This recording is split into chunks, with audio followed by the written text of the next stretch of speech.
slideshow, Blood Reginald John, has been helping children and poor families in Haiti since 1980.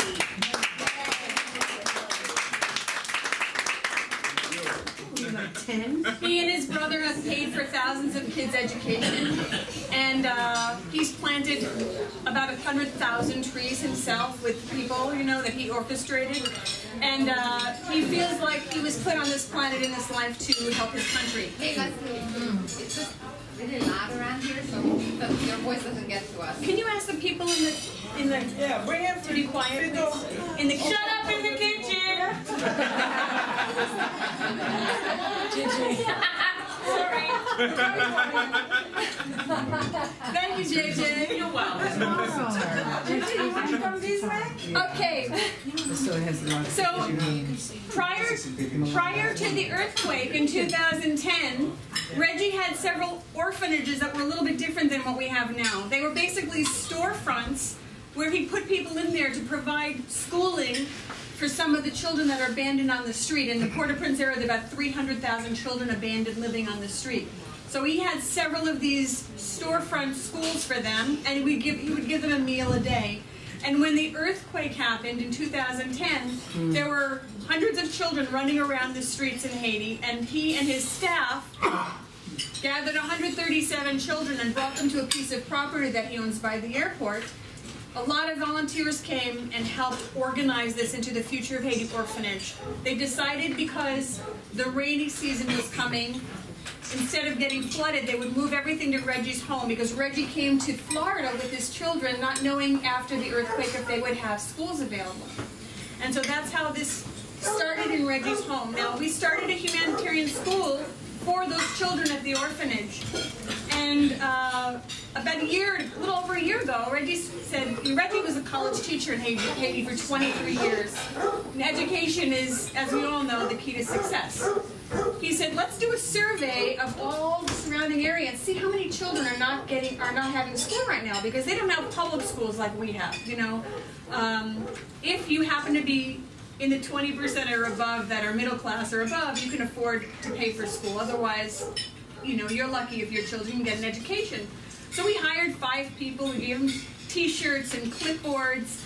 And on a Monday, they went and started the survey. And the first day, they came back with 300 names. And we were like, oh my goodness, this is unbelievable.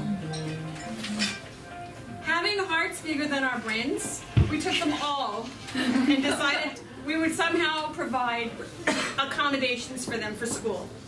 And Reggie got busy, you know, we need money for wood, we have to build desks, we have to build shelters, and, you know, we kind of exist on fumes. It's like, you know, when you're driving your car and you go on empty and the light goes on and you have 50 more miles to go and there's no gas station, you don't know how you're going to get there, but you make it somehow. That's how we operate every week. But we're getting really good products, and the kids are getting a really good education. So this is the kids lining up in the morning for their roll call and raising the Haitian flag and singing the national anthem. As you can see, this is standing room only in this classroom. See the children on the right, we didn't have enough seats for them, but these are the benches that we build by hand. It costs about $50 to put one together for the materials, and they don't last more than a year. They make it through one school year. We decided in October of last year to add on a building about the size of this room, divided into 3 classrooms for our kindergarten. Kindergarten is a 3-year cycle in Haiti. So here you can see even the kids help on the building.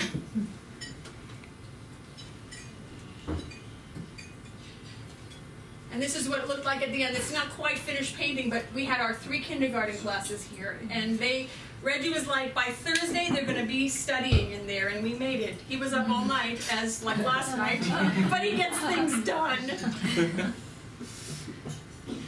Oh, that's so cute. This little boy, when I was there in October, this is one of the kids that comes from outside the orphanage. And Reggie found him on the stairs during school hours, and he said to him, "Why aren't you in class?" And he said, "My stomach hurts." And Reggie said to him, "Did you eat anything today? This was Monday morning, right?" And he said, "No." And he said, when was the last time you ate something? He said, Saturday. So Reggie brought him upstairs, and we had some leftover porridge from breakfast, and we gave him our leftover porridge. Look at his shoes. His poor parents, like really dirt poor, scraped together money for his school uniform, but they couldn't afford nice shoes. They're like homeless people's shoes, right? This kid came to school starving, but so wanting to get his education because he knows this is his only chance, you know? And I said to him, I asked him in Creole, what is, right? What is your name? And he said to me, my name is Joe Blow. I can't remember his name. And I said, you speak English? Yes. Ou intelligent? Yes. And then I just lost it, you know, because I thought this is one kid out of 423 students. And I know the kids in the orphanage are reading, but maybe they're all coming to school like this, you know? They don't complain. They just really want their education. Their necessity is so high to get out of their misery and to help their families that they just come, you know? And how many thousands are not even there at our school? This is a program that we started in January of this year, and it's our Sponsor a Child program. Up until we started this program, we were literally running out of food like every other day. It was so stressful, you have no idea. We don't have a big organization behind us. We don't have a church behind us. Many of the orphanages in Haiti have big churches behind them. You know, one guy we know he complained because his monthly income was reduced from $70,000 a month to $50,000 a month, and we were like, whoa, wish ours was only $50,000 a month. But anyway, we started the Sponsor a Child program in January, and for $1 a day or $30 a month, you can sponsor a child's food. And for also $1 a day, you can sponsor their education, or for $60 a month, you can fully sponsor one child's food and education. And we have 32 of our 90 children now fully sponsored. And we have a couple of our sponsors here, so thank you very much to our sponsors.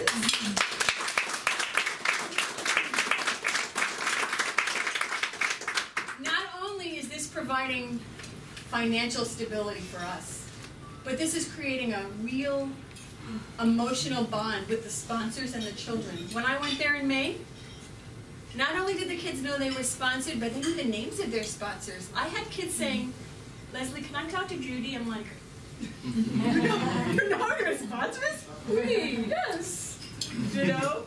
It's amazing. And when we started this, the kids at the orphanage started dressing up really nice, asking to have their picture posted on Facebook so they could get sponsors too. They started this little competition, you know? This guy is a guy in Connecticut who lost his wife of 36 years last year. He has 2 grown children, 2 boys, and 4 grandchildren. And we found each other on Facebook and became friends, and he kept seeing me promoting and he could feel that we're honest and that we're really doing what we're doing, you know? And he said he always wanted a little girl. So he sponsored Dara Lee, and you can see her, she has a sign, thank you for being my sponsor, Jim. And he would be like, how's my little girl doing? And Dara Lee is a really smart girl. She gets in trouble all the time because she gets bored. She's way ahead of the rest of the class, so she's always doing things, you know. But anyway, what happened was, when I was there in May, we found, Dara Lee said it was her birthday. So he said, how much for birthday cake? Enough for everybody, right? For 90 kids. So I told him. And what does Dara Lee want for her birthday? She wanted a notebook and a pen. He said to me, how much for notebooks and pens for everybody? Oh. You got a notebook and pen. We went shopping. He sent the money for everything. The guy's incredible. Now, you'll never believe it. Whoops. He sponsored 5 kids. Oh, boy. Yes. Dara Lee.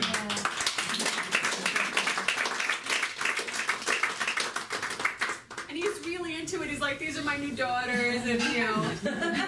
He was pretty much like a recluse, he said, since his wife died. And now he has something that's giving him love, and you know. I interviewed him over the phone. I said, what made you decide to sponsor a child? I saw that help is needed. I'm certainly aware that there are a lot of orphanages in the world, but not all orphanages are good. Some are actually bad. I trusted you very much. I know that you were running a good orphanage and really helping the kids. I said, how does it make you feel seeing your kids? He said, it's good that I'm able to help out some kids. And any message you want to deliver, he says, whatever your financial situation is, a couple of dollars a day isn't a lot of money to feed and school a child. So that was his message for us.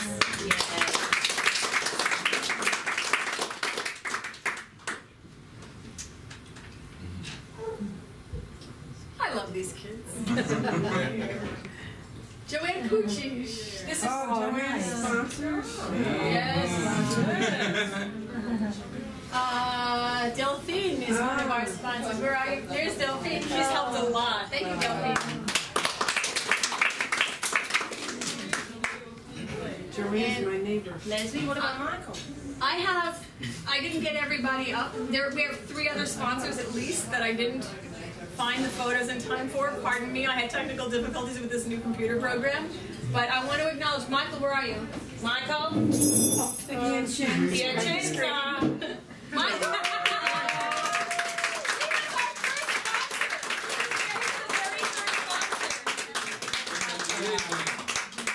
And Greer Parish is one of our sponsors.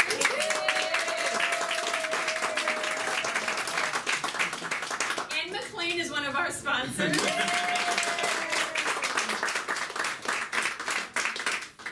Linda's one of our sponsors. Did I leave anybody out? Thank you for all of our sponsors. We really, really appreciate your love and your support.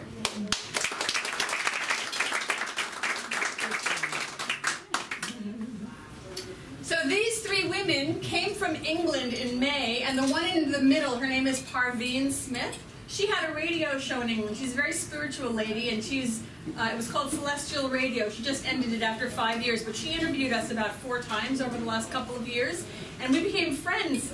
And she first decided to sponsor a child. Her name is Parveen Smith, and her little boy that she sponsors, his name is Smith.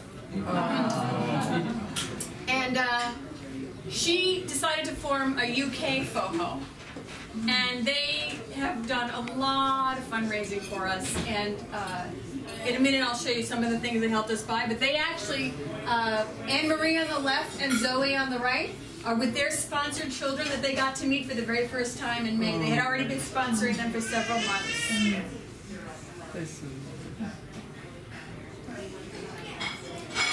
They brought these balloons with them, and we had a huge party. You know the happy song that we've heard a couple of times tonight? The kids were all dancing to the happy song. It was really fun. They prepared a special Mother's Day lunch for us because the last Sunday in May was Mother's Day in Haiti, and so the kids all cooked.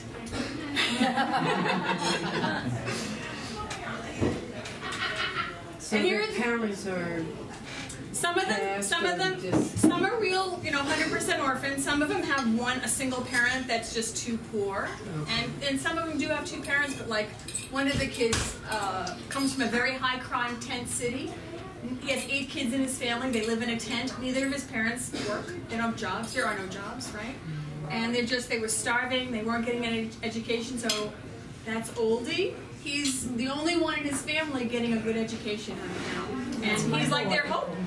Oh, that's my boy. Yes. Here they're making the jewelry that you see behind Joyce. We keep the kids really busy. This summer, we didn't have school, so to keep the kids busy, they've been learning crocheting. And we have a few items here. Do you want to hold them up, Marlis? Some of the things that they've crocheted that are also available if you would like to purchase them. They're doing clothing now. There's more. Oh, there's some back there also. Oh, and this stuff.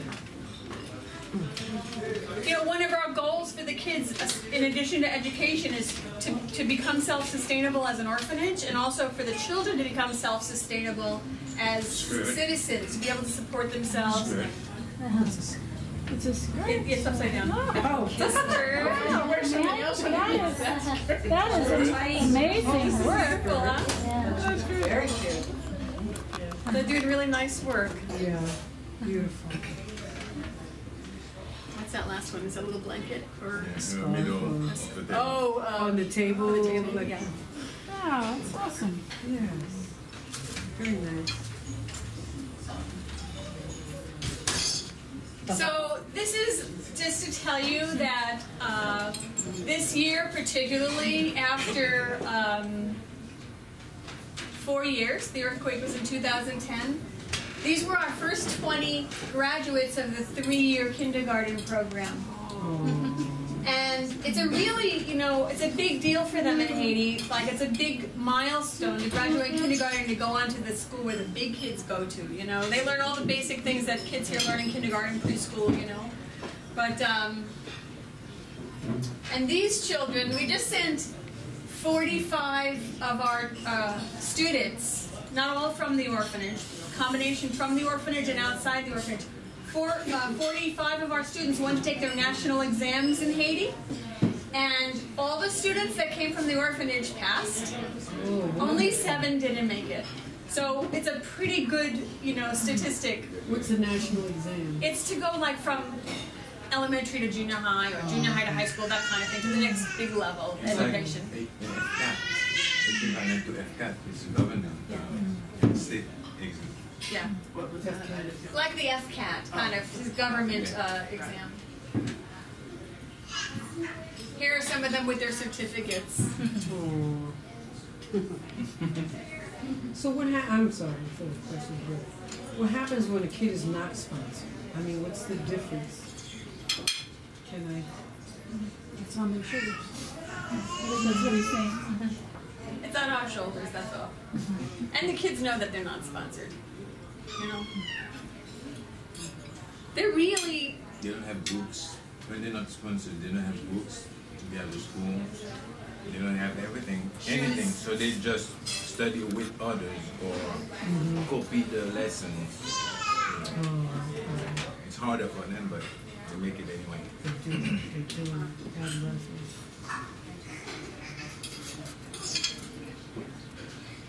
Oops, more jewelry, sorry about that. This was another big thing towards our self-sustainability. We got a peanut butter machine this year. And we bought it with the help of UK FOHO. We purchased this. Actually, the quote we had from the guy was to get a peeler, a roaster, and a grinder. And we thought that the quote he gave us was in Haitian dollars. So we thought $1,000 was going to be plenty, right? He wrote. He wrote, it was written Haitian dollars, but it was actually American dollars. So we're hand peeling and hand roasting the peanut butter.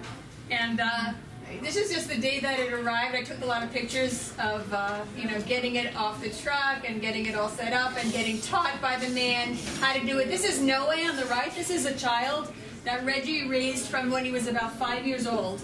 He found him living in one of these little shacks at 5 years old, taking care of 2 or 3 younger. Three younger siblings while his peasant parents were working in the field. And Reggie thought, well, this is a very responsible child, and he talked to the parents and said, would you allow me to raise him, and would you allow me to give him an education? And they did. And he has been living with Reggie. He actually just became a father. He's an engineer now, and he's one of the teachers at the school. That's wonderful. So you see the peanuts and the salt on the left and the hot peppers on the right?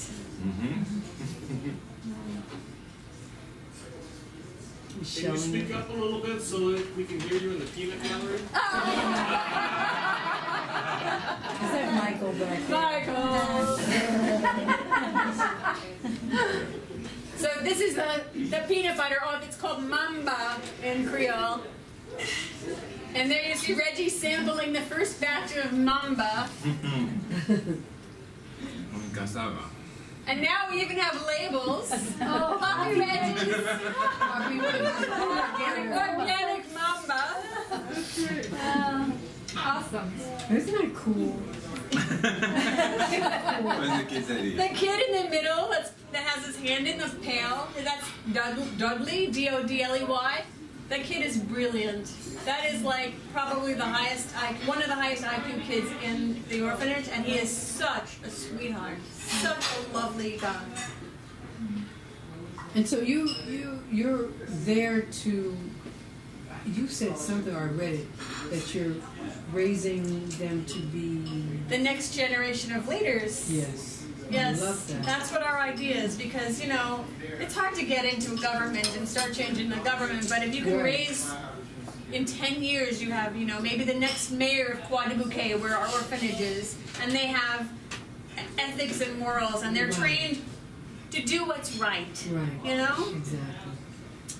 This is moringa. Does anybody know what moringa is? I have a tree in my backyard. So moringa is like this miracle plant, high protein, high vitamins, huge amount of vitamin C, vitamin A. It's like everything a kid needs practically. And we're going to grow this. The trees grow like weeds. Yeah. And you know, you chop them down and they pop back up. And we want to eventually actually sell the powder, right? That's what I'm gonna. But Okay. what we're going to also do is mix it with the mamba and sell this like nutritionally enhanced, not genetically modified, but nutritionally enhanced. Oh, yeah. I have like 9 trees growing in my backyard. Wonderful. It's fabulous. Yeah, keep chopping it But down. are they native of Haiti or they come? They originally came from India. And some parts of Africa. And they spread them over the world, but they, how you call that, evolved. Now you have like 13 species around the world. Excuse me, but if you were to plant those in the soil around the property, would they grow? Yes, it goes anywhere. It's like Yeah, incredible. grow in the worst soil. So you What could say soil? you could take that property and put an acre there and just let it go, and it would grow by itself pretty much. Exactly. That's right. And they can eat that tree. And it's And called it's medicinal. Moringa. moringa. Moringa. So The richest. some of you might know, over the last couple of years, we've been purchasing a ½ an acre of land next door to Reggie's house, and we completed the payment, and all the paperwork's been done to complete that sale. And this is where we're planning to build our school, because what we're doing, you know, the school that we're operating in, it's, well, let's just say kind of like this house, we've outgrown it, I think. And so our plan is, Reggie just got this drafted. What do you call this? The schematic for the new school. It's going to have 15 classrooms. We're going to keep the kindergarten space with the 3 rooms in the front, and this is going to have an administrative space, real bathrooms, and real classrooms. And it's going to go on this ½ an acre where the kids are playing right now. When you say real bathrooms, do you have plumbing? Reggie has plumbing at his house, but we're going to have to put plumbing in here, probably a second well, right, Reggie, for this? Yes. The estimate to build this school, just so you know the magnitude of what we're confronting, is $250,000 just for the building, not for the furniture or anything like that, right? We are planning a different type of toilet with a permaculturist in Clearwater. Louder. Corinne, yeah. Yes, she. I love her. She wants to. Yes, she wants to help us, Corinne Brennan, to build toilet that we can use The water. No, the waste from the children. the waste. No, you Use can it use as the water fertilizer. too. You can use the water too. Humanure. Humanure. Humanure. Yeah, that's smart. And you can understand the source is abundant. We have about 5.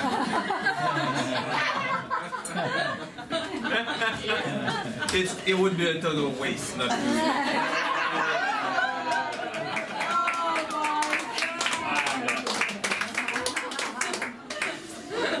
Anyway, I have this little video. I just wanted to show you. It's 7 seconds, but it's so delightful of the kids chasing the goats. Oh, we don't have sound. Oh, he's a good. I can barely hear. The sound is. So you see how big the land is, right? That's where our school is going to be. And your house is next door. Right next door, yeah. No, you see the gate right there? That goes to Reggie's, right? No, that is. Or is that the coming entrance. Yeah, the entrance for the school. Okay. To come. Reggie wanted me to take pictures of all the children like this. You know how you see these other organizations like, I'm like, we have a problem, Reggie. You see what's me love? Yeah. Yeah. Rose Me Love is in the striped, right? Yeah. We have the sponsor with me love. Yeah. No, Rose Me Love. Linda, who is your child? I forgot the name already. Likes to sing and make me happy. Who is it? She said Rose. It's not Rose. Rose Me Love sponsors in England. Oh, okay. Yeah. She's incredible. You see her? Sorry. With the stripe? The one with the that's bald right. one? Yeah. Yeah, we had some kind of a skin problem going on in May that some of the kids had to get shaved. And anyway, this was an activity that we did. If anybody would like to volunteer, this is a really awesome thing that we did in Raymond James Stadium. They have a program where you can bring volunteers to have a 2-hour training one time. It's good for 2 years. And we run the concession stands. We've done this twice now. And they, instead of paying us to work there, they pay the organization per volunteer that you bring, $75 to $100 depending on the event. So we did the Monster Jam 1 and the Monster Jam 2 events. And now they're having the buck season coming. And so if anybody is interested in doing this, let me know. Yeah, it's really fun. Oh, there it is. This is our very special painting done by an artist named Katia San Milan. She's a Haitian artist. She comes from a long line of artists in her family. Her father was a very well-known artist in Haiti, and she painted this especially for us for this event. It actually arrived in Clearwater from the Dominican Republic yesterday. And if you can see that they're planting something, right? The little girl's planting something. She said, I painted it with the colors of my heart. I call it sowing hope. No more suffering, no more poverty, no more lack of self-esteem. Just confidence in a better tomorrow because of the gift of love they are receiving from people with a big heart like you guys. They definitely are children of hope. And her paintings normally sell for $1,500 and up. So if anybody's interested in purchasing this painting, it is available, although I have to tell you we hate to part with it, but it's available for sale and all the money will go to the orphanage. And that is the end of this presentation. Yes.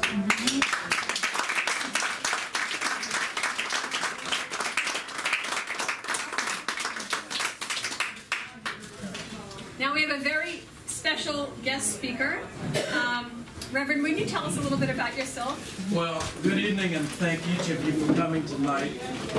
It is certainly a delightful evening, and to have each of you be present for such a special occasion makes us very warm inside. I want to once again applaud Reggie and Barbara for the great work they're doing.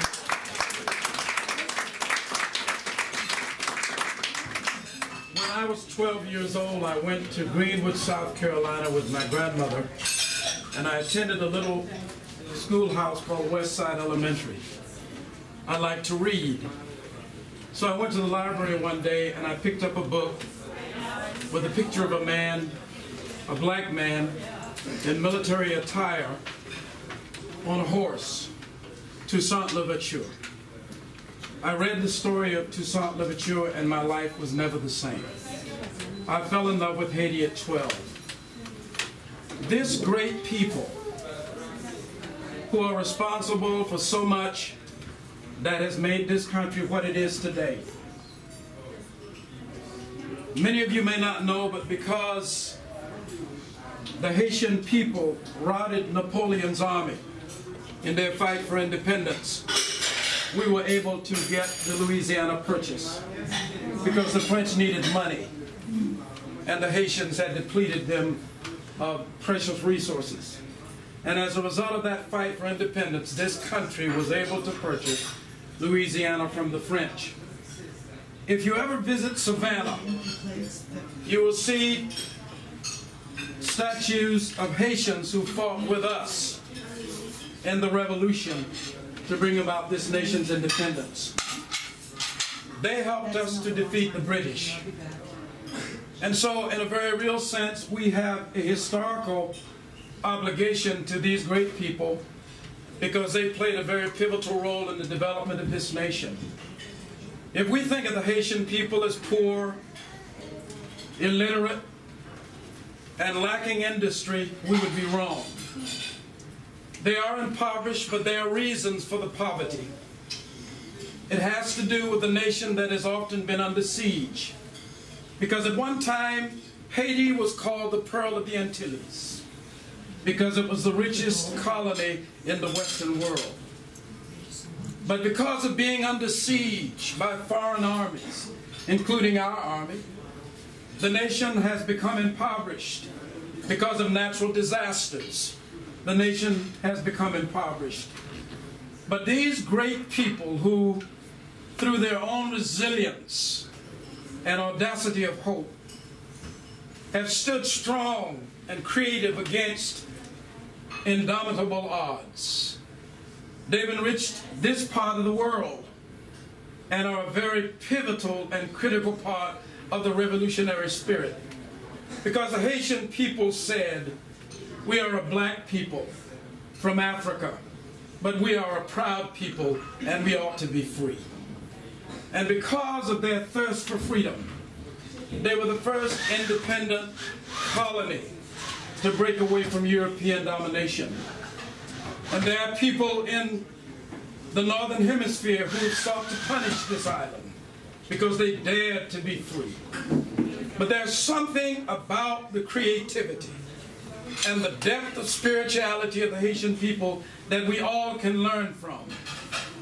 When we look at the contributions of immigrant groups to America, the Haitian people stand out head and shoulders with any group in this country. They have one of the strongest work ethics. They're among the most creative people. They're among the most brilliant people that this country has ever hosted. And they were a part of the foundation of this nation. What they're doing requires resources and requires support. Because in a very real sense, we are paying them back for what they've done to help make our country great. And in the other sense, we're helping children to transform dark yesterdays into brighter tomorrows. There was a brilliant poet who once said, fleecy locks and dark complexion cannot forfeit nature's claim. Skin may differ, but affection dwells in black and white the same. If I were so tall as to reach the pole, or to grasp the ocean at a span, I must be measured by my soul. The mind is the standard of the man. This island on Hispaniola, this pearl of the Antilles, this land of mountains, these great people have enriched us and continue to enrich us. And what they're doing is not only admirable, but in order. Because we are only as strong and as rich as all of those who are among us. Haiti is a nation that has suffered much, but there are better angels in our nature. And your presence here tonight is evidence of the fact that America still has a big heart, that America still is a compassionate society, and that we believe in doing the right thing. To support them in what they're doing would not only be the moral thing to do, would not only be the admirable thing to do, but I think in historic terms would be the proper thing to do. I fell in love with Haiti when I was 12, and I've been in love with Haiti ever since. I'm not Haitian, except that I'm a part of the diaspora. But because of my passion for the people, and my admiration for the greatness. I'm a member of the Haitian American Foundation, the vice president, first African American to hold that post, because I love the nation and I love the people. I will be in Broward County on Wednesday at a congressional hearing on immigration, advocating on behalf of the Haitian community, because I believe in the people and I admire their greatness. And it was Toussaint Louverture, a Haitian general, who enriched my life as a boy.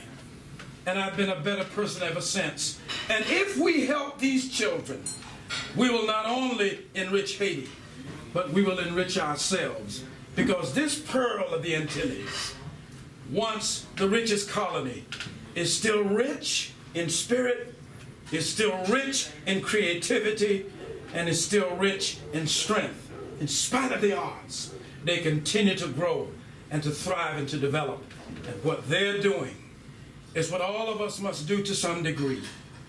Reach out to build humanity, and in building humanity, we build ourselves. Thank you, Red.